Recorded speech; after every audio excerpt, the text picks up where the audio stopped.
அறிவே மனம். உங்கள் உளவியல் சகோதரி எம்எஸ்கே பிரியா.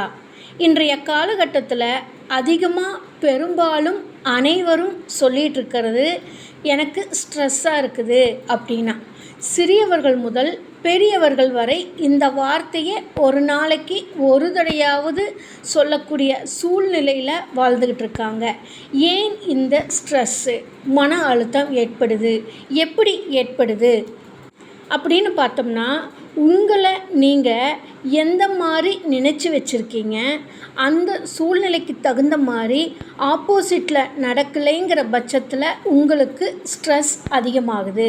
இது யாரும் உங்களுடைய மனசை அழுத்தலை, ஆனால் ஒரு சூழலை சமாளிக்க முடியாதப்ப நம்மளுக்கு ஏற்படக்கூடிய பாதிப்புக்கு நாம் வைத்து கொண்ட பெயர் தான் ஸ்ட்ரெஸ்ஸு. அப்போது இது மற்றவர்களினால் வருதா, நம்மளாலேயே நம்மளுக்கு ஸ்ட்ரெஸ் வருதா அப்படின்னு பார்த்தோம்னா, பல நேரங்களில் எந்த சூழலை நம்மளால் சமாளிக்க முடியலையோ அங்கெல்லாமே நம்ம மனசு வேதனைப்படும். அந்த வேதனைப்படுறது அழுத்தமாக மாறும். அந்த அழுத்தம் உங்களுக்கு ஸ்ட்ரெஸ் அப்படின்னு சொல்லிக்கிறீங்க. அப்போது இந்த சூழலுக்கு ஏன் நம்ம மனசு தள்ளப்படுதுன்னா, நம்மளுடைய வாழ்க்கை முறை, வாழ்வாதார முறை.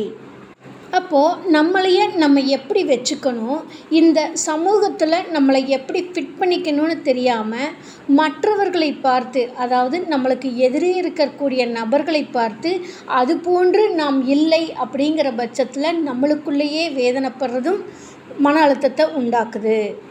அப்போ உங்களோட மனசில், உங்களோட அறிவு பாதையில் எதையை பற்றி அதிகமாக திங்க் பண்ணுறீங்க, உங்கள் மனசோட செயல்பாடு என்ன, அது எதை நோக்கி செயல்பட்டுக்கிட்டு இருக்குது, ஒரு பிரச்சனை பற்றி திங்க் பண்ணிகிட்ருக்குதா, இல்லை ஒரு வளர்ச்சிக்காக உங்கள் மனசு வேலை செய்யுதா, இல்லை மற்றவர்கள் போல் நாம் இல்லை, நமக்கு கிடைக்கவில்லை என்று கம்பேரிஷன் பண்ணியே பார்த்துக்கிட்டு இருக்குதா. இந்த நிலை தான் உங்களை வளர்ச்சிக்கா அல்லது வீழ்ச்சிக்கா, அதாவது மன அழுத்தத்தை உண்டாக்குதா, மன நிம்மதியை உண்டாக்குதா அப்படிங்கிறத உங்கள் மைண்டு கால்குலேட் பண்ணுது, அதுக்காக ஒர்க் பண்ணுது, அதுக்கான ரிசல்ட்டு டிசீஸாக டெவலப்மெண்ட்டான உங்களுக்கு வெளிப்படுத்துது.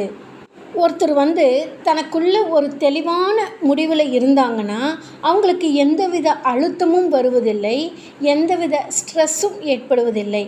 அப்போ உங்களோட அறிவு பாதையில் உங்களுக்கு எதிரே இருப்பவர்களை பற்றி நீங்கள் எப்படி நினைத்து கொண்டீர்கள், என்ன நடந்து கொண்டிருக்கிறது, இனிமேல் அது எப்படி செயல்படும் என்பதை உங்கள் மனசு கால்குலேட் பண்ணிகிட்டு இருக்கிறது தான் உங்களுக்கு டிஸ்டர்பன்ஸாக மாறுது. அது அழுத்தத்தை உண்டாக்குது, ஸ்ட்ரெஸ்ஸை உண்டாக்குது.